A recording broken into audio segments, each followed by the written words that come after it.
So here at CaringKind, we consider our helpline the hub of our programs and services. It's often the first point of contact for people living with dementia and their care partners. So our helpline is here to offer information about dementia and about providing care for a person with dementia, and also to connect you to many of the local resources here in New York City and beyond. For people who need a little bit more emotional support or more planning, we have dementia consultation. We also have many education programs, such as our monthly education meeting. We have an Understanding Dementia meeting, which gives you an overview of dementia and our programs. We have a legal and financial meeting, and we have a Medicaid home care meeting, which walks you through the steps of applying for home care. And this monthly education meeting introduces you to a host of new topics.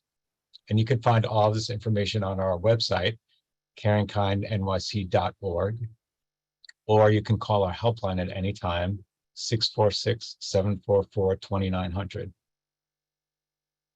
We also offer professional education, such as our Understanding Dementia for Professionals. And we're proud to relaunch our early stage services. Right now, we're doing an evidence-based program for people with early stage that is both cognitively and socially engaging.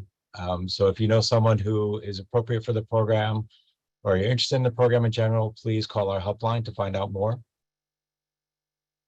We have approximately 90 support groups throughout New York City, ranging from, we have spousal groups, we have groups for people who are children of people living with dementia. We have specialty groups for different cultural communities, and we have some general groups that are good for everyone. And most of them are being offered virtually now, though we do plan to go in person with at least some of them in the near future. We have a Medical Alert New York City Wanderer Safety Program. It's been shown that about 2/3 of people with dementia will wander at some point. So we offer education and training to first responders on what to do if they find someone who they believe has dementia and is wandering. And we try to connect people with a medical alert program, which provides an identification bracelet for a person living with dementia, so they can be easily reunited with their families if they wander. We have an online resource called Together We Care for people who are searching for private home care aides. We have a program called Connect to Culture, which allows us to train cultural organizations on how to work with people with dementia, and we also guide them in developing programs for people with dementia. And we're also hosting programs here at CaringKind, bringing in the arts to offer these engaging programs. We have a number of outreach initiatives to provide information and awareness in the community. And we also do a lot of palliative and residential care consultation to organizations.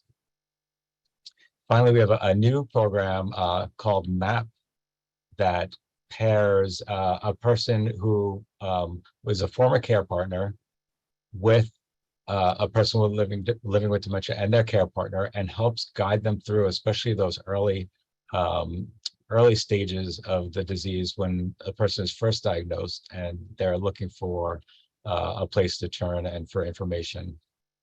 So please, if you want any information about these services, please visit our website, CaringKindNYC.org, or call our helpline, 646-744-2900.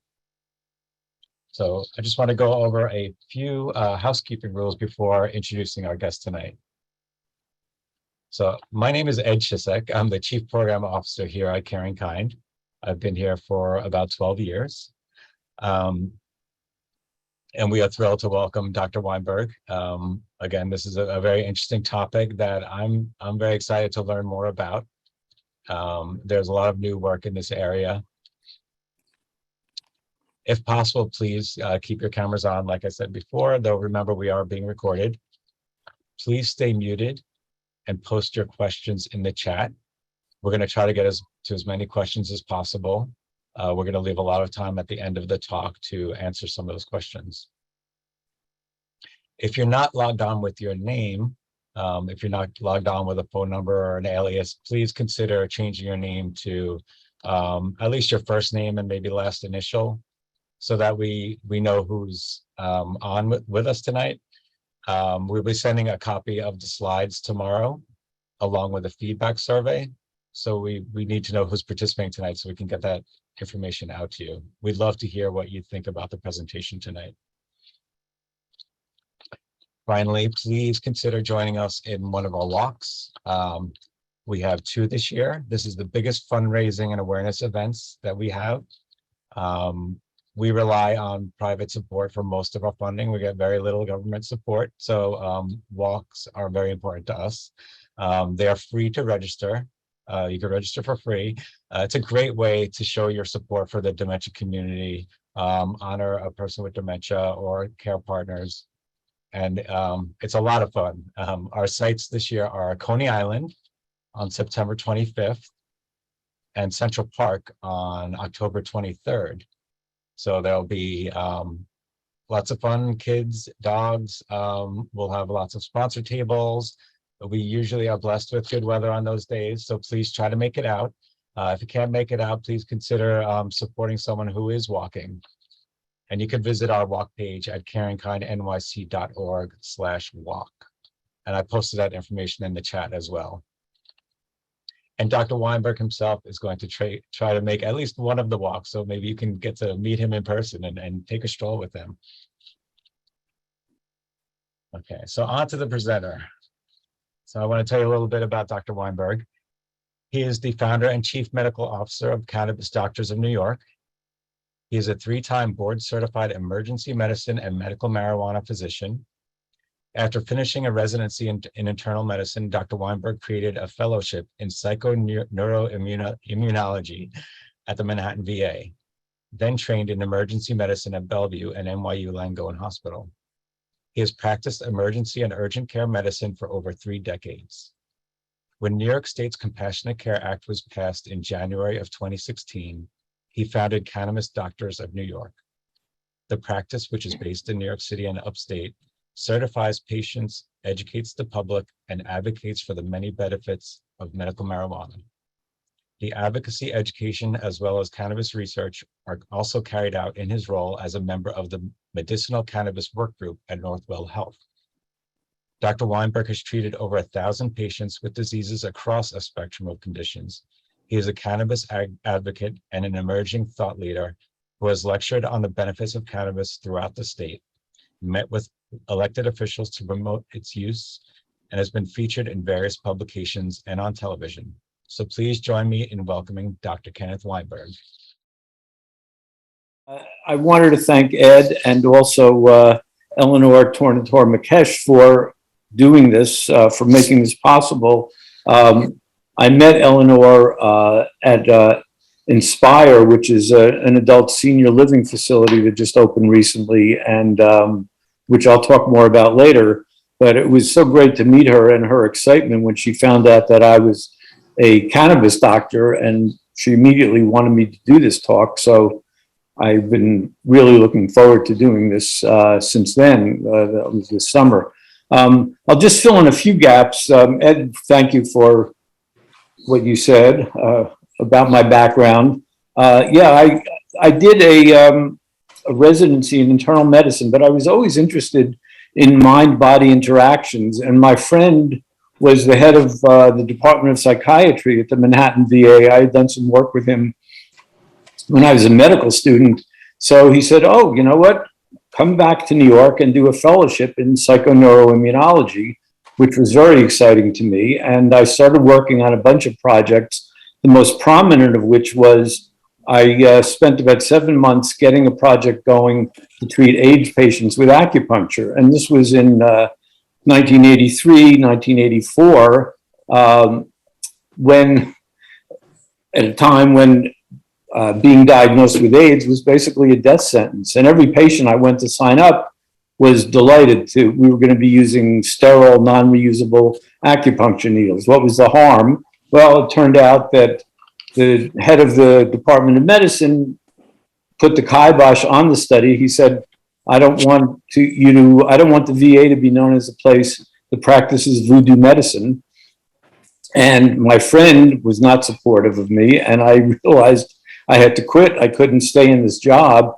What was I going to do? I had worked in the emergency room at Bellevue, at LA County, and also when I had moonlit in the ER at the Manhattan VA, and I knew that Louis Goldfrank, who was then the head of the Department of Emergency Medicine at Bellevue and NYU, was looking for docs. I didn't know that I would make a career of it, but 30 plus years later, I did. That's what happened. And it's funny, when Ed was talking about wandering, I just thought about it. I've written a lot of stories during my time as an ER doc. And the first one I ever wrote was about a patient who was brought in the middle of the night, wandering. He was somewhere in Queens. He was awake and alert, had no idea where he was, what had happened. He only spoke Russian. Then it turned out that we were able to converse in Spanish. I somehow was able to figure out his name, and right as he was being admitted to the hospital, I reached his daughter. I had the phone book from, this was in the 80s, and as he was being taken off to a floor, I saw his daughter reunited with him, and that was pretty amazing.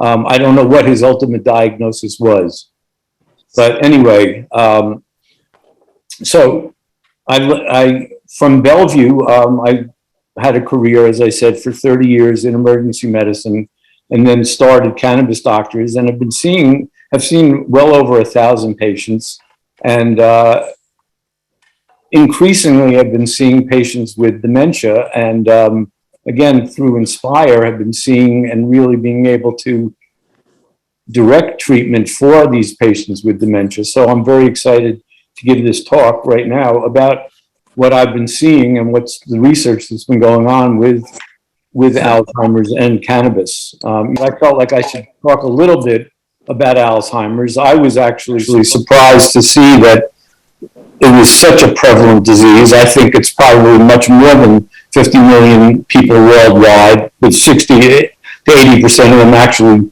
having the diagnosis of Alzheimer's. And unfortunately, also, I think it's on the rise. There's a lot of overlap, obviously, between just dementia and Alzheimer's, Alzheimer's being one of the dementias. But I just wanted to mention this as well, because I think all of the dementias ultimately wind up having deterioration in the parts of the brain that are involved with memory and learning and cognition. And so they share a lot of similarities, and obviously treatments can be directed towards these issues that go on with them. And I think it's really important to hear, excuse me, because I may be clearing my throat. I apologize. I have a little bit of a sore throat, but nothing serious going on. So anyway,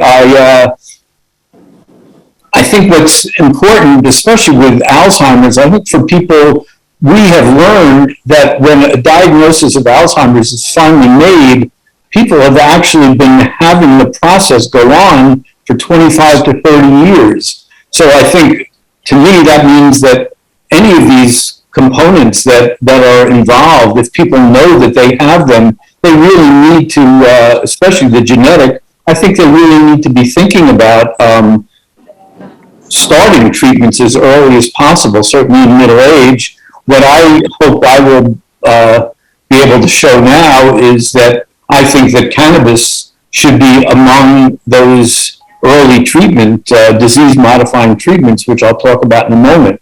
I think it should be one of the first ones that's being used when people are diagnosed with Alzheimer's. So again, this obviously you wrote the most important things that we see, the behavioral problems. What's interesting to me also here is that one of the first things that happens to people is they lose their sense of smell. And I'm going to talk a little bit about that, about the olfactory nerve, cranial nerve 1, and its possible role in dementia, and possibly some ways of treating dementia with that olfactory nerve. So right now, there are 3 ways that are looked at for treatment options for Alzheimer's. There's neuropsychiatric treatments, there are the symptomatic treatments, and there are disease-modifying treatments.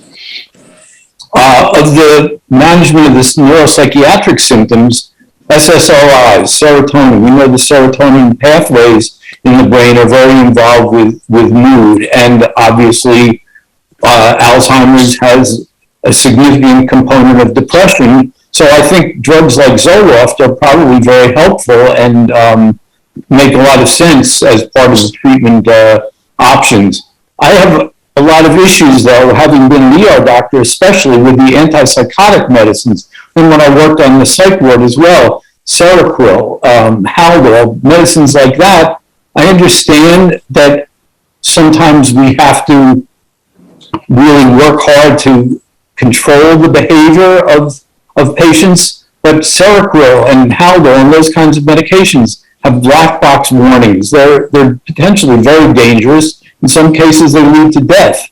And they also just put up a bigger screen, loss of interaction between patients and caregivers and families. So I have issues with those medicines. It's just my personal opinion about it. Symptomatic treatments, acetylcholine. The choline system is very involved with cognition. This is another neurotransmitter system in the brain. Acetylcholinesterase, long word, but basically cholinesterase it breaks down acetylcholine. So what you want to do, because you know that the levels of acetylcholine are going down in Alzheimer's, drugs like Aricept attempt to keep that acetylcholine levels higher, which may or may not be helpful and with the disease. And now the most exciting, which is the next one, Danny, the disease modifying and monoclonal antibodies. I have to say that Aduhelm, I hope I'm pronouncing it correctly, was just approved by the FDA last June for an accelerated approval. So there's a lot of excitement with that. What I would like to make the case for is that medical cannabis should also be looked at, not only as disease modifying, but it also deals with acetylcholine and it deals with many of the neuropsychiatric issues with treatment. So I'm hoping to make the case that it should be a first-line drug. And again, we just listed some of the different, or pictured here, some of the different forms of ingestion, and I'll talk a little bit more about that later. You can go on to the next. When I came across this statement, I thought I really had to include it because it really, I think, is at the heart of dementia. And as we lose our memory, we lose our personhood. And I just think memory loss erases who we are, really says it all. And I just wanted to put it up there for, I'm sure a lot of people have seen it in the past. But anyway, okay, now let's talk about cannabis. I think it's important because at this point, I think we're really entering an era where a lot of the stigma around cannabis are being erased, and which is very exciting to me. But I think it's important to know that before it was stigmatized, it had been around for 12,000 years maybe. I think we have evolved with the plant. If you look any animals that have vertebral columns, that have spinal cords, have endocannabinoid systems. We make our own cannabis. I think it's just important to understand how important it has been throughout history. And and I'll talk about that now. I think you could go on to the next slide, Jenny. One of the things that I was struck by was Carl Sagan, who I'm sure everybody knows, who is a major advocate for cannabis, says that he believes that cannabis actually brought us from being hunter-gatherers to agrarian agricultural societies. When ancient people started to see all of the benefits that the plant provided, they realized they couldn't be going from here to there on the plains or wherever they were. They needed to stay in one place. They needed to be able to grow the plant, to be able to harvest it, to be able to take care of it, and it brought us into that kind of society. Is that true? We'll never know, but I like the story. And just a couple of other things that we show here about, I think another thing just to mention at the bottom was that nobody ever knew why cannabis worked, what was in it. And Raphael Mechoulam, who's still around, amazing guy, a Israeli researcher in 1964 isolated THC and discovered that was the major psychoactive component of the plant. It took another 30 years for us to see that we actually had receptors. As I will mention, the master system, there are more endocannabinoid receptors in the brain than any other neurotransmitter. And then we discovered not long after that that we actually make our own cannabis, endocannabis, which I'll talk about in a moment. Okay, so here's the plant, cannabis plant. It actually, I think people oftentimes wonder, is there a difference between hemp and cannabis? And there really isn't, other than this artificial legal determination that hemp has less than 0.3% THC in it. But if you were to look at the plants, you wouldn't see very much difference at all. So the different properties of the plants, what's funny is if you look at the roots in joint inflammation and you look at history, Pliny the Elder, who was a 1st century AD Roman statesman and naturalist, talks about the fact that even then they knew that the roots were good for joint inflammation. Looking at the seeds, they have so many different uses, even today, food, paint, varnishes. Then we move on to the stems. Recently, the stems have been used a lot for building materials, for insulation.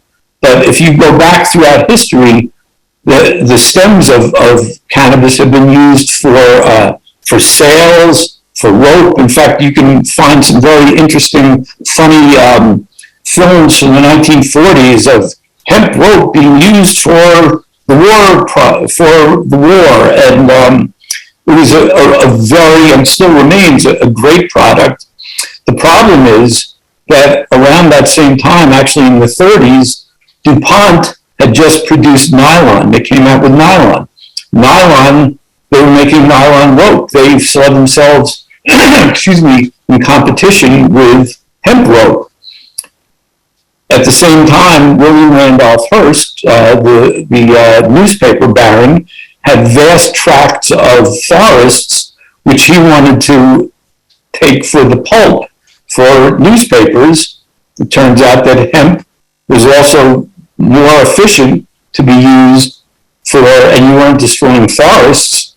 So he immediately saw it as the enemy as well. And then the third part of this is that Harry J. Anslinger, who was the first head of the Federal Bureau of Narcotics, and actually was related to some of the DuPonts, was appointed, and they started a campaign against cannabis. It was the first time that they started using the term marijuana, obviously to associate it with people of color, to demonize it, just like other politicians we know of today who are doing the same kind of thing.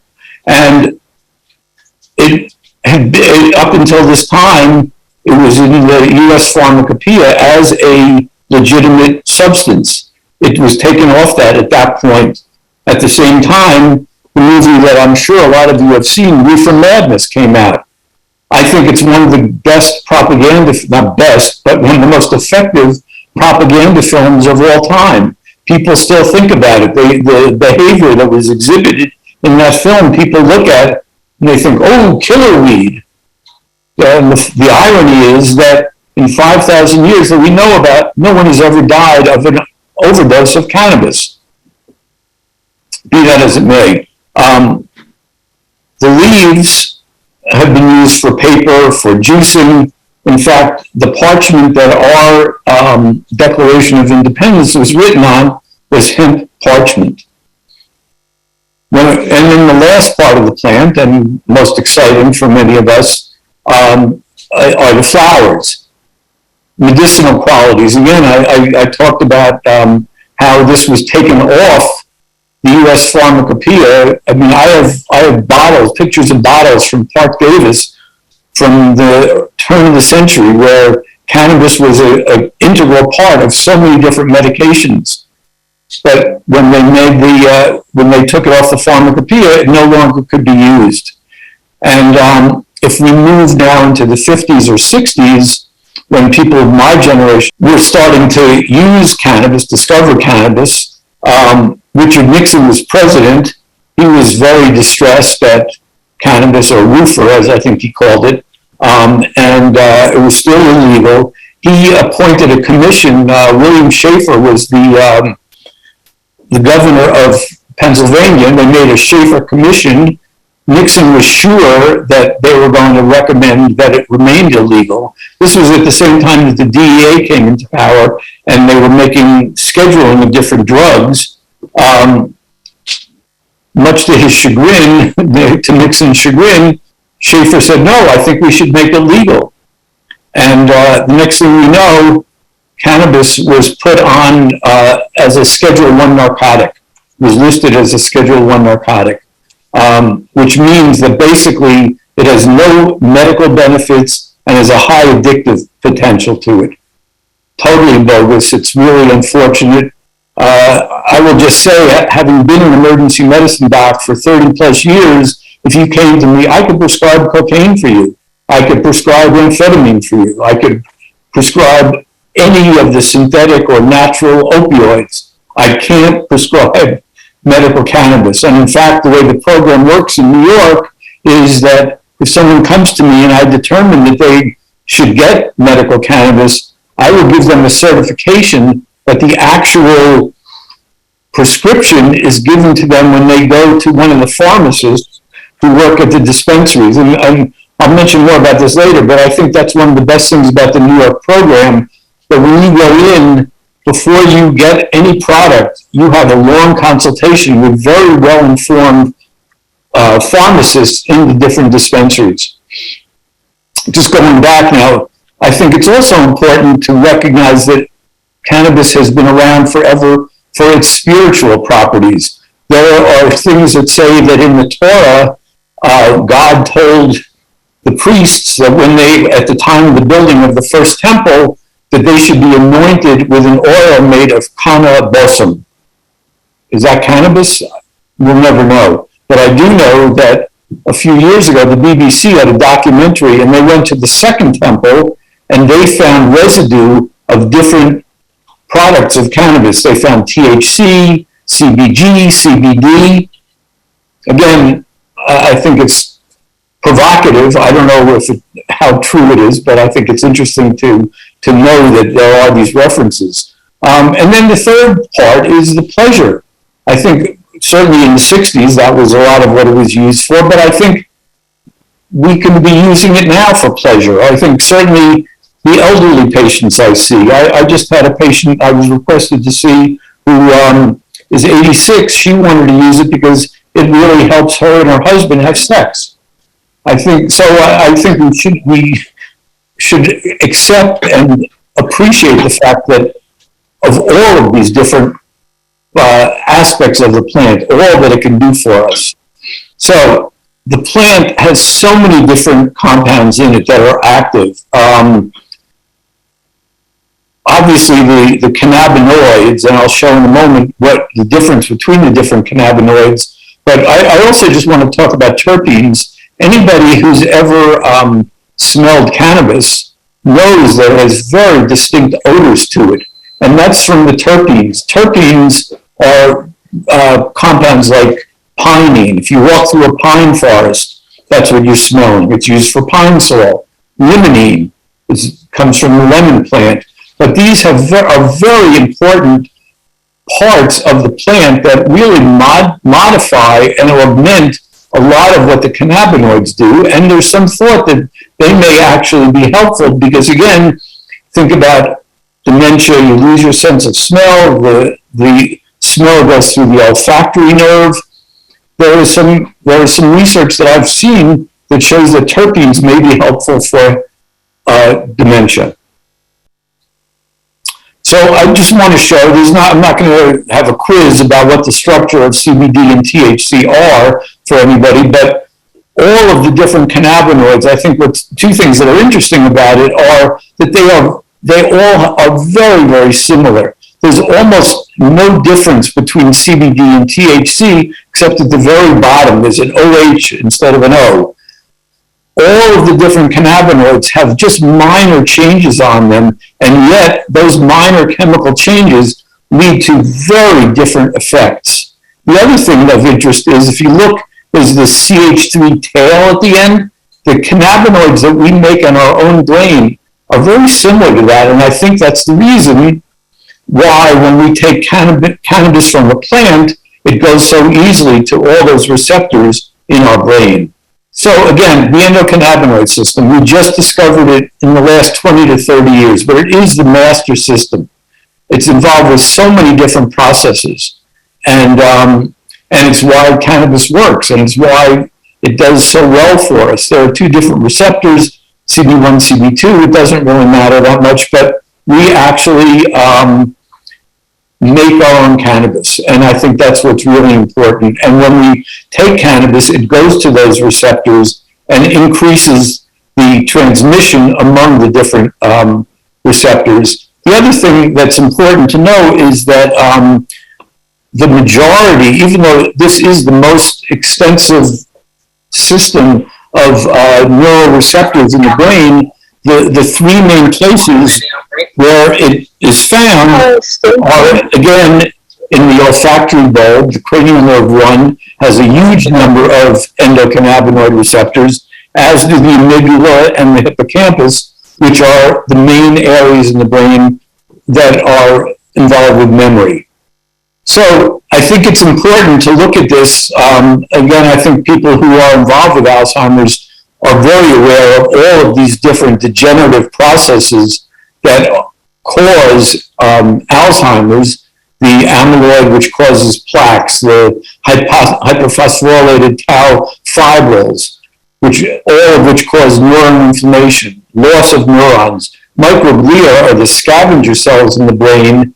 They cause more inflammation, and ultimately there's death of brain cells, and mostly in the areas involved with cognition and memory. The other thing is, as I've mentioned before, there's a decrease in acetylcholine, which is that important neurotransmitter involved with cognition. Okay. Again, the areas that are most affected, the frontal lobe, which we know deals with executive function, and I think that's really the reason why there are so many behavioral issues that Alzheimer's patients have.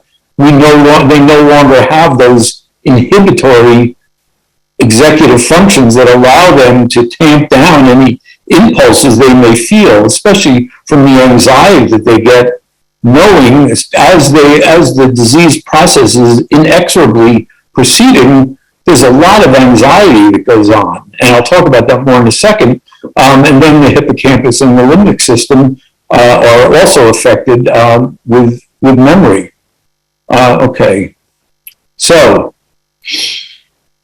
I'm going to show some, in a minute, I will show some research papers that are out there. But I just wanted to show, again, acetylcholine. It turns out THC is the strongest known inhibitor of acetylcholine. It also, in the lab, shows that it prevents the development of those neurofibrillary tangles. And again, I think I can make the case, hopefully, or people need to think about, as soon as somebody knows that they may have an issue with the development of Alzheimer's in middle age, maybe you should start using cannabis. It's a benign drug, as I'm saying, and I think it may be able to prevent the development of the disease. CBD is neuroprotective. There have been a bunch of studies in Israel and other places, and I reference one of them here. Great neuroprotective effect. It's an amazing anti-inflammatory. I have a number of patients with autoimmune diseases where inflammation is the root of it, and CBD is great for preventing that or dampening that down. And again, it's a great anxiolytic. Anxiety, as I was saying before, I think a lot of what happens with patients with Alzheimer's, they develop anxiety, and I think that causes the behavioral issues, but I think it also causes what seem to be cognitive issues. And I've been thinking about this as I've been seeing Alzheimer's patients, that I know myself, for any of us, anxiety really decreases our ability to access people's names, other memories. So if it happens to us, you can imagine that the anxiety that Alzheimer's patients are feeling, it's really showing itself as cognitive impairment when there may not be some. And I've seen cognitive improvement, and I think part of it is for many reasons, but one of them is because it's really helping with the anxiety. And then there's a whole issue about neurogenesis, plasticity. Is it possible to regenerate parts of the brain? Again, it's very early on, but it's really titillating kinds of information to think about. And again, going back to the Schedule 1 thing, it is so difficult to do research with this, and I'll talk more about this in a moment. So in this country, we aren't really able to look at this very well, and we have something that potentially has great promise in so many places, and yet we're hampered as physicians in researching it. Okay, go ahead. So here are some studies. There are so many. If you go to PubMed, which is where I generally go, there's a plethora of studies, but this is one. The first two are mouse studies, and this type of mouse actually has the same or very similar pathological neurodegenerative processes that occur in Alzheimer's. And what they found in the study was that CBD had a very strong antioxidant effect. It provides neuroprotection, reduced oxidative damage. It also could reduce that beta amyloid cell damage and increasing cell survival. So in addition, these mice actually showed impaired social recognition memory and object recognition memory, and it turns out that CBD was actually able to improve that. Okay, the next one. Now this is actually ischemia, which means lack of blood flow, was actually induced in these mice. But again, ischemia was like multi-infarct dementia. Ischemia is involved in so many of the dementias that I thought it was important to show this study. And they use short-term CBD treatment. They found that it prevented the cognitive and emotional impairment. Remember the hippocampus, it protected the hippocampal structures after an ischemic event, and it stimulated neurogenesis. In other words, growth of new nerve cells. The dendrites, which are the structures in the hippocampus, it promoted their restructuring. And so what they felt was that the results show that short-term CBD treatment results in global functional recovery, impacts multiple and distinct targets involved in the pathophysiology of brain ischemic injury. Now, the next one was actually from Canada, and this is a review of multiple studies. The first one showed that after 28 days of treatment with a cannabis oil, it was effective for treating the agitation, disinhibition, irritability, aberrant motor behavior, and nocturnal behavior disorders, as well as aberrant vocalization and resting care, which are seen with dementia. And they looked at a mini mental status exam, and they showed limited, but some evidence of improvement in rigidity and cognitive scores. Another study showed that to a statistically significant extent, caregiver burden was reduced. Also, another study showed there was a significant improvement in aberrant vocalization, motor agitation, aggressiveness, and resting care. So this was after treatment with about a 17-day treatment with cannabis. Next study.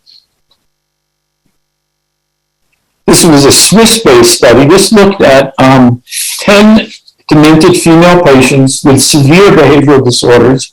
They got an oral THC CBD oil, and they used a neuropsychiatric inventory, which is the Cohen-Mansfield Agitation Inventory Score, and looked at behavioral problems via a visual analog scale.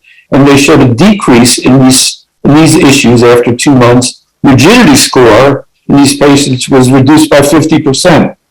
Half of the patients stopped taking their other psychiatric, or decreased or stopped taking their other psychotropic meds. The staff appreciated the decrease in rigidity. It made daily care and transfers easier and helped with direct contact with the patients, the improvement in behavior, and they also found a decrease in constipation because these patients were using less opioids for pain. Finally, there was no withholding of the medication for reasons of side effects. And these effects persisted for 2 months. And the next one, looking at safety. So this looked a little bit of the efficacy of observational studies, which showed promising results. But what they really found was that there was a very favorable safety profile, which we see all the time with cannabis. The safety window for cannabis is very wide. You have to be careful, and that's one of the reasons why I really like the New York program, because we are working with pharmacists all the time. But in this study, they found that there were minimal adverse events, and they were mild. And this shows what happens when you don't call this a Schedule I narcotic. I just wanted to mention previously that mentioned something else about the Schedule I issue. Okay. I have 2 friends who were doing research in PTSD. And it took them, they were able to get a Schedule I license. It took them 3 years to get medical cannabis from, at that time, the only facility in the country, the University of Mississippi, that provided it. It was 3-year-old or 4 or 5-year-old cannabis. By the time they got it, it was moldy. Turns out also that the genetics of the cannabis from the University of Mississippi are vastly different than the genetics of the cannabis that one would get if you go into any of the states where it's medically legal. So if you're even doing research with the Mississippi product, it's like apples and oranges. How can you even compare? So I just wanted to mention that. And on the other hand, here we are in Israel. I have a friend, Timmy Naftali, who's done a lot of, she's a GI doc in Tel Aviv, who's done a lot of work with inflammatory bowel disease and cannabis. And when I sent her the link to this talk, she sent me this study. So this is just recently published. Where we're looking at the safety and efficacy of a medical cannabis oil for reduction of behavioral disturbances among patients with dementia. They had 60 randomized patients. It was a placebo-controlled, double-blind, single-site study. And these patients, there was a mean age of 79, and 60% were women. What they found was a statistically significant difference in the proportion of subjects, again, using this Cohen-Mansfield Agitation Inventory. There was a significant reduction in that. And They also found that the treatment was mostly safe, no significant differences in the occurrence of adverse events between the two groups. So they found that it significantly reduced agitation from patients suffering with behavioral disturbances caused by dementia, no serious side effects, and they recommended further research should be done with a larger sample size, which makes a lot of sense. Now, the last study, I actually met Dr. Naftali out at Colorado State because they were having cannabis research conferences there. They're doing a tremendous amount of work in the field of cannabis research, and I found that they just got funding for this study, which is going to start next month, which is very exciting. And I've been in touch with the people there and look forward to hearing what they're finding going forward. Okay.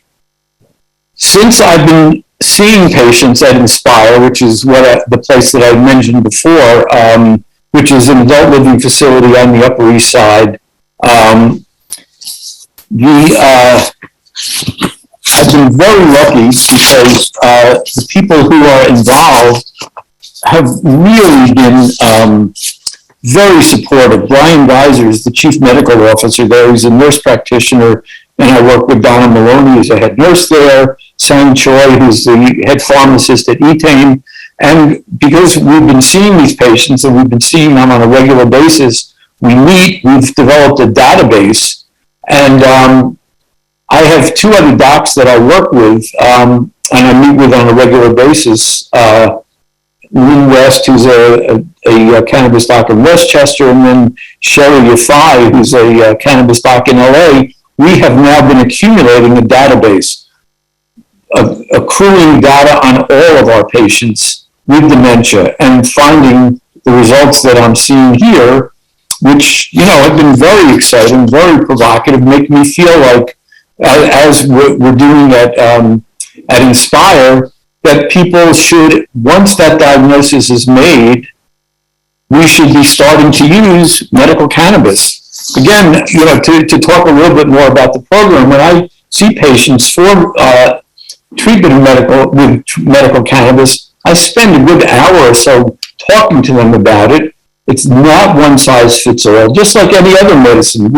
There's always some amount of time that's taken, whether it be a botanical medicine like cannabis or gabapentin or any other medicine, before you find what really works the best.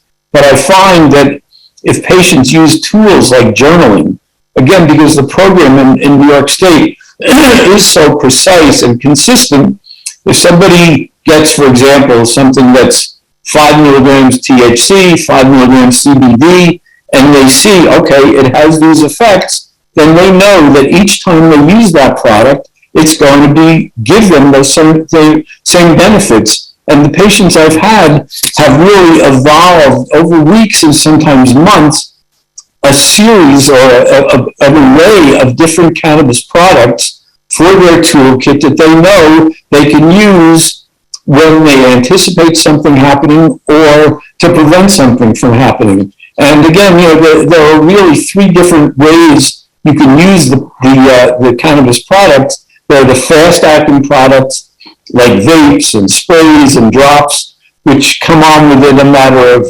a few to 20 minutes or so and last up to 4 hours. Often good ways to start because you can really titrate very quickly and see what kind of benefits you're getting with different ratios of THC and CBD. Or the longer-acting products, and these are the ones that you ingest, whether they're capsules or gummies or powders, because they are digested, they take sometimes up to an hour or so to give you effect, but they can last 6 or 8 hours. And then there's also topicals, which many of my patients find to be very helpful for pain, putting them in different areas where they do have, where they need relief of pain. So I guess in summary, I hope that I have really shown how helpful I think cannabis can be for the treatment in all the different aspects of Alzheimer's and dementia. I think there are a lot of places where it may well work, and we obviously need a lot more research. We need to get it off Schedule 1. It needs to be decriminalized so we can really be doing the studies here that are being done in other countries like Canada or Israel, where it's no longer on that Schedule 1. And before I end, I have to thank Danny Sondral and her husband Greg, who put together what I thought was just a wonderful slideshow. Lauren Bishara, who is my major domo as well, who's been so helpful for this. And thank you all, and I'll take questions. Thank you so much, Dr. Weinberg. We have a number of questions in the chat. First question, has the VA approved using cannabis for the veterans living in VA nursing homes? As far as I know, they haven't. In fact, I had a patient who was a VA psychiatrist, and she stopped being able to use it because at the time they were testing all of the physicians for cannabis. So even though it helped her, she couldn't use it. As far as I know, they have not. It's so great for PTSD and so many other things, but no, as far as I know, they haven't. Does cannabis also apply to different dementias like Lewy body or vascular dementia? Yes, well, that's what I was trying to get at, and yes, it does, because so many of those different processes that ultimately lead to Lewy body or the dementia that seems with Parkinson's, for example, it definitely can be helpful in those for those diseases as well. Okay. And does it seem to help with certain dementia-related behaviors more than others? That's a great question, because I'm looking at it and seeing that it feels like so much of it is that from the interface between the anxiety and the loss of frontal lobe inhibition. I don't know. That's a very good question, and I don't have a great answer to it. Thank you. How about interactions? Does medical cannabis have any interactions with prescription medications? Oh, absolutely. Look, it's metabolized in the liver. And that's one of the reasons why I think I feel so good knowing that I work with pharmacists. I mean, I'm aware of a lot of the interactions, but when the patients go to the pharmacist, they're also making their med list available. Because it's metabolized in the liver, it can cause interactions, but it rarely does, because to cause problems with the enzymes in the liver that are breaking down or increasing the levels of certain drugs, you have to be using very high doses, especially of CBD. So generally, it is not an issue. Great. Is medical marijuana oil for vaping harmful to the lungs? Great question. I think the jury is still out. It's funny because it turns out that THC is a bronchodilator. So it actually can be helpful for opening up the lungs, like for asthmatics.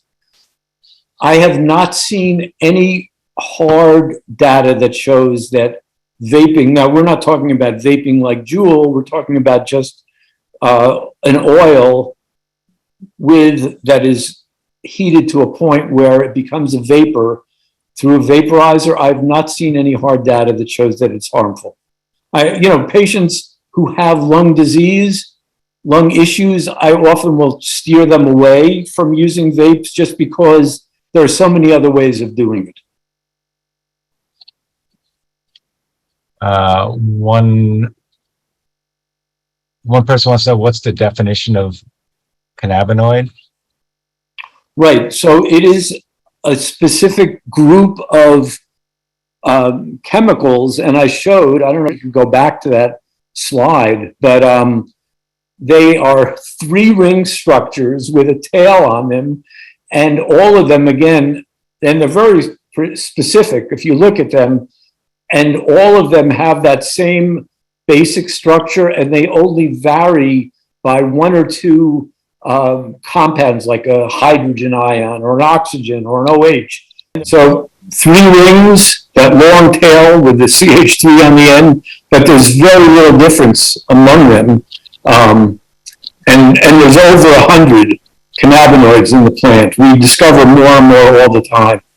The difference in that one chemical can make the one cannabinoid to another have very different effects. And it's also exciting because they all do have such different effects that when we get to the point where we're able to really look at them, we can really see, oh, well, does CBG do this?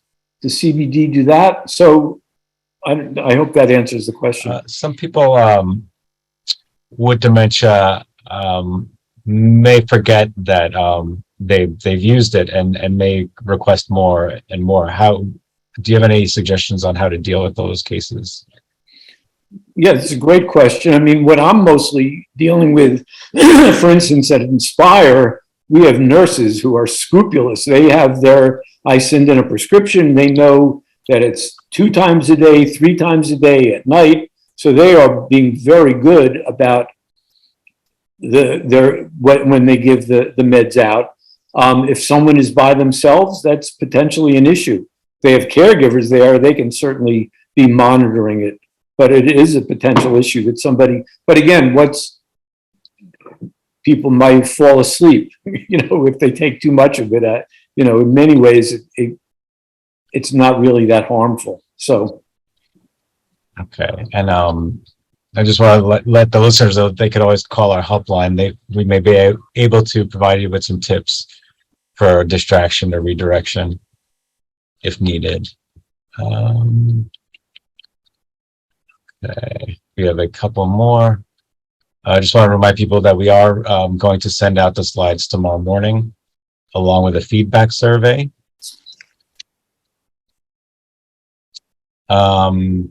Is vaping as harmful as smoking?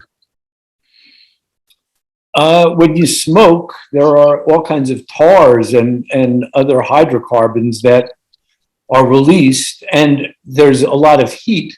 The nice thing about vaping is that it is what you have is an oil, and there's a very precise temperature at which that oil becomes a vapor. It's vaporized. So there is much less harm to vaping than to smoking.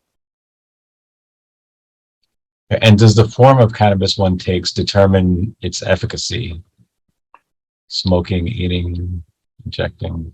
It can. I mean, what's fascinating about it is that I hope at some point we will be able to look at somebody's genotype, let's say, and say, okay, well, you should try these different types of medicine, of cannabis products for your X, Y, or Z. In fact, I was on Ancestry.com, I think. They actually sent me something that said, oh, by your genetic profile, you should try these different products for your depression or back pain. It's completely bogus. One day we may be able to get there, but what I tell people, it's impossible to really tell how people are going to respond. I mean, I see a lot of patients with, for example, inflammatory bowel disease. And because that's an inflammatory process, my feeling was early on, most of them are going to want something that is more CBD than THC. And yet I have a number of patients who, when they get a flare, they do a high THC vape, and it just knocks it down. So I tell people, there's going to be a lot of trial and error. Just be patient, take notes. There is a consistency to it, and gradually build up your toolkit of different products. But it's going to be, everybody responds very, very differently. Does cannabis assist in detoxifying the body of heavy metal poisons like aluminum? No, but I can tell you that hemp detoxifies the earth. When they had, when the Chernobyl accident occurred, they planted hemp throughout that area because it's a super accumulator. It takes up everything from the soil and the air. That's again, I hadn't mentioned this. One of the reasons I'm so happy about the medical program in New York, because I know that the Wadsworth lab up here in Albany looks at every batch and is looking for heavy metals and toxins and things like that. But I have not heard that it's used in the body to eliminate. It's a good question. I haven't seen anything about it. Okay, next question. Can you explain a bit more about cannabis oil and how it's applied and absorbed? Well, the oil is generally used, it could be in the vape, or it's used as an oil that you can either put into a drink or into food or put under your tongue. And then there's a topical that I'm not sure if the person is thinking about that, but there are oils that are used topically as well.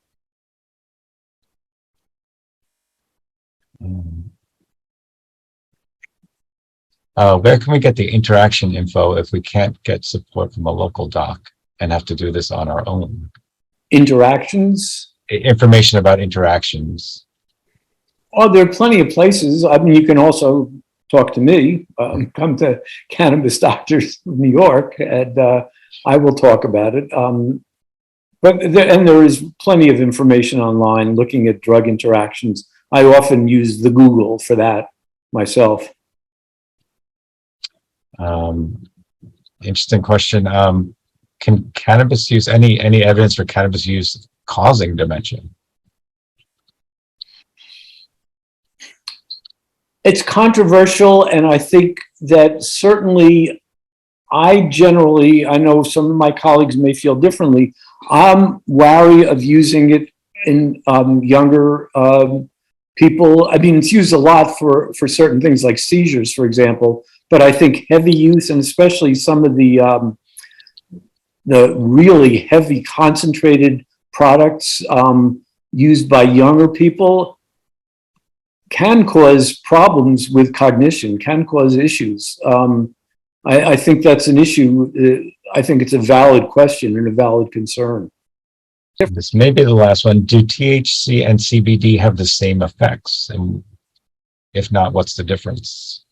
Right. No, they have very different effects. CBD does not really generally have any psychoactive effects. And oftentimes it can be used to calm the psychoactive effects of THC. THC is fascinating because it has so many effects. I didn't mention a lot of them. It's great for muscle spasticity. I see a lot of cancer patients where it's very helpful for nausea or for increasing appetite. And interestingly, even though it's really distinction without a difference, people talk about sativa and indica, which are THC predominant strains. Sativa is energizing. Sativa or indica couch. People use it for sleep at night. But THC doesn't have great anti-inflammatory properties. CBD does. CBD is an anxiolytic. They're very, very different. And yet, if you saw that slide and you looked at the structures, they're almost identical. Great. I hope we got to most of the questions. I want to thank Dr. Weinberg's team for answering some of the questions in the chat. I just want to ask Danny or Lauren, any other questions that we didn't get to? Yeah, I think one topic to talk about just a little bit more, because a lot of people are asking, is for the people who want to use frequently, may have memory issues forgetting that they're using, that there are low dose products that exist in different combinations of THC versus CBD and the broad spectrums that you can partake quite frequently without being extremely high, impaired, falling down, that kind of thing.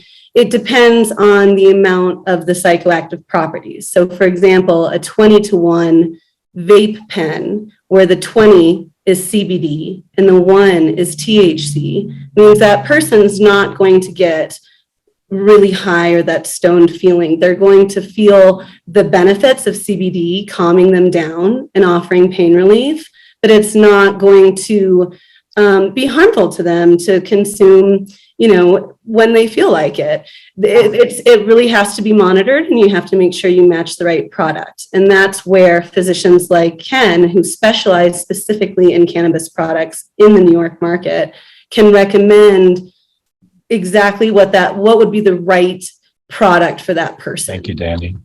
Yeah. I just saw that one asked a lot. People want to know what happens if they want to smoke 3 joints in a row. There's CBD flower. There's different ways of doing it that they can partake, and it doesn't have to become something that changes them on a level that is negative, right?